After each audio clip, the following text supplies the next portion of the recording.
Hello students, আমি প্রিয়াঙ্কা চলে এসেছি আচার্যর ম্যাথমেটিক্স ক্লাস নিয়ে। আজকে আমরা আলোচনা করব তোমাদের বইয়ের 18 নম্বর অধ্যায় বৃত্তের ক্ষেত্রফলের কোষে দেখি 18 অঙ্কগুলি নিয়ে। তো চলো দেরি না করে আজকের আমাদের ক্লাস শুরু করা যাক। প্রথমেই করছি কোষে দেখি 18 2 নম্বর অঙ্ক। তো দেখে নি 2 নম্বরে কি দেওয়া আছে। সুহানা একটি বৃত্ত আঁকবে যার পরিধি 35.2 সেন্টিমিটার। হিসাব করে দেখি সুহানা যে বৃত্ত আঁকবে তার ব্যাসার্ধের দৈর্ঘ্য কত নেবে এবং বৃত্তাকার ক্ষেত্রের ক্ষেত্রফল কত হবে। এখানে বলা আছে যে সুহানা যে বৃত্তটি অঙ্কন করবে তার পরিধি 35.2 সেন্টিমিটার। এখানে আমাদেরকে বার করতে হবে এই যে সুহানা যে বৃত্তটি অঙ্কন করেছে তার ব্যাসার্ধ কত হবে এবং সেই বৃত্তের ক্ষেত্রফল কত হবে।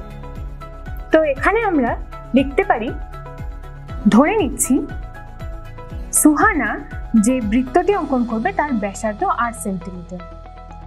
সুহানা যে বৃত্ত অঙ্কন করবে বা বৃত্ত আঁকবে তার ব্যাসার্ধ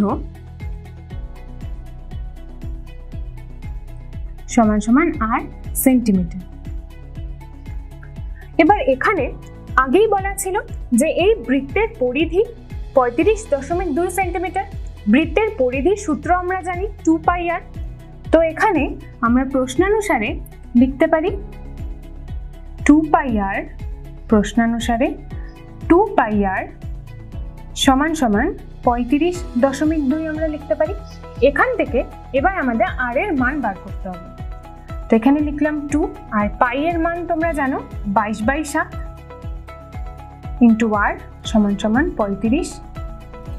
পয়েন্ট যদি আমি তুলে দিই তাহলে নিচে বসবে 10। এবার আমরা r এর মান বার করব। তার জন্য 2 গুণ 22/7 কে আমরা এই সাইডে নিয়ে যাব। তো এখানে আছে 352/10 ইন্টু 7 চলে যাবে ওপরে আর 2 ইন্টু 22 আসবে নিচে। এবার যদি আমি কাটাকাটি করি তাহলে এখানে 2 দিয়ে কাটলে পাবো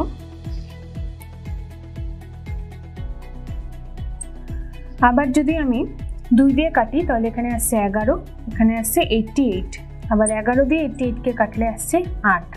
তাহলে ওপরে কত পেলাম 8 গুণ 7, 8 গুণ 7 আর নিচে আছে 10। তো আমরা জানি 7 8 56/10, তাহলে একে আমরা লিখতে পারি 5.6। তাহলে এখানে যে সুহানা যে বৃত্ত এঁকেছিল তার ব্যাসার্ধ আমরা কত পেলাম 5.6 সেন্টিমিটার। তো আমরা লিখে নিচ্ছি এটা, সুহানা যে বৃত্ত এঁকেছিল, যে বৃত্ত আঁকবে তার ব্যাসার্ধ হবে 5.6 সেন্টিমিটার। তো এখানে আমাদের অঙ্কে আরেকটি জিনিসও বার করতে বলেছে, সেটি হলো এই বৃত্তের ক্ষেত্রফল। আর বৃত্তের ক্ষেত্রফল বার করার সূত্র আমরা জানি πr²। তো আমরা এখানে লিখতে পারি সুতরাং বৃত্তের ক্ষেত্রফল হবে πr²। তো এখানে আমরা r এর মান কত পেয়েছি 5.6, তাহলে আমরা এখানে লিখতে পারি পাই 5.6 তার হোল স্কয়ার বর্গ সেন্টিমিটার। যেহেতু ক্ষেত্রফল তাই একক হয়ে যাবে বর্গ সেন্টিমিটার। পাই এর মান এখানে আমরা লিখতে পারি 22/7 আর এখানে 5.6 ইন্টু 5.6 হবে। এটাকে গুণ করলে আমরা পাবো 98.56 বর্গ সেন্টিমিটার। বৃত্তের ক্ষেত্রফল তাহলে আমরা কত পেলাম 98.56 বর্গ সেন্টিমিটার। তো এখানে আমাদেরকে বার করতে বলেছিল যে সুহানা যে বৃত্তটি আঁকবে তার ব্যাসার্ধ এবং সেই বৃত্তের ক্ষেত্রফল। তো ব্যাসার্ধ আমরা পেয়েছি 5.6 সেন্টিমিটার আর ক্ষেত্রফল আমরা পেলাম 98.56 বর্গ সেন্টিমিটার। এবার আসছি 6 নম্বর অঙ্কে। 6 নম্বরে বলা আছে পলাশ ও পিয়ালি দুটি বৃত্ত এঁকেছে যাদের ব্যাসার্ধের দৈর্ঘ্য অনুপাত 4:5। হিসাব করে দুজনের আঁকা বৃত্তাকার ক্ষেত্র দুটির ক্ষেত্রফলের অনুপাত লিখি। তো এখানে বলা আছে যে পলাশ আর পিয়ালি দুটি বৃত্ত অঙ্কন করেছি যাদের ব্যাসার্ধের অনুপাত দেওয়া আছে 4:5। তো আমরা এখানে ধরে নিতে পারি প্রথমেই যে পলাশ আর পিয়ালি যে বৃত্ত এঁকেছে তার ব্যাসার্ধ 4r একক এবং 5r একক। তো আমরা সেটা প্রথমে লিখে নিচ্ছি। পলাশ ধরি পলাশ ও পিয়ালি যে বৃত্ত এঁকেছে তার ব্যাসার্ধের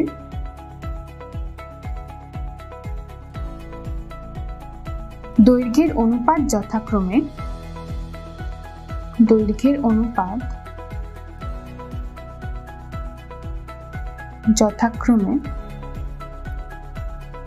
4r একক এবং 5r একক, এটা আমরা ধরে নিলাম।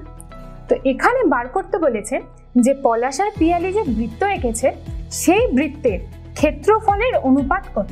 তো আমরা এখানে ব্যাসার্ধ জানি, ব্যাসার্ধ জানলে আমরা ক্ষেত্রফল বার করতে পারবো, কারণ ক্ষেত্রফলের সূত্র আমরা জানি πr²। তো r এর জায়গায় আমরা এই ব্যাসার্ধের মান দুটি বসিয়ে দেব। তো এখানে আমরা লিখছি সুতরাং দুজনের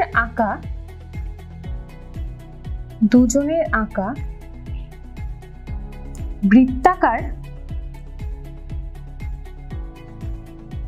ক্ষেত্র দুটির ক্ষেত্রফলের অনুপাত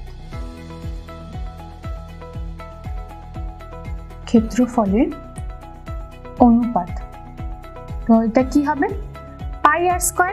তো প্রথমে একটা হবে পাই 4r² is to pi 5r²। তো অনুপাত মানে আমরা জানি ভাগ হয়, তো ভাগ হলে এই পাই আর এই পাই কেটে যাবে। তো এখানে থাকছে কি 4r তার whole square is to 5r তার হোল স্কয়ার। তো একে স্কয়ার করলে আমরা কত পাবো 16r² is to 25r²। তাহলে এটা হয়ে যাচ্ছে 16r² ভাগ 25r², r² কেটে যাচ্ছে। তো এখানে আমরা পাচ্ছি 16:25। এখানে বার করতে বলেছিল যে পলাশ ও পিয়ালি যে বৃত্ত এঁকেছে সেই বৃত্তাকার ক্ষেত্র দুটির ক্ষেত্রফলের অনুপাত কত হবে। তো সেই অনুপাত আমরা বার করলাম 16:25। আজকে ক্লাসে আমরা কোষে দেখি 18 2 নম্বর আর 6 নম্বর অঙ্ক নিয়ে আলোচনা করলাম। আজকের ক্লাস আমি এখানে শেষ করছি। দেখা হচ্ছে আচার্যর পরবর্তী ক্লাসে। ততক্ষণ পড়তে থাকো, জানতে থাকো।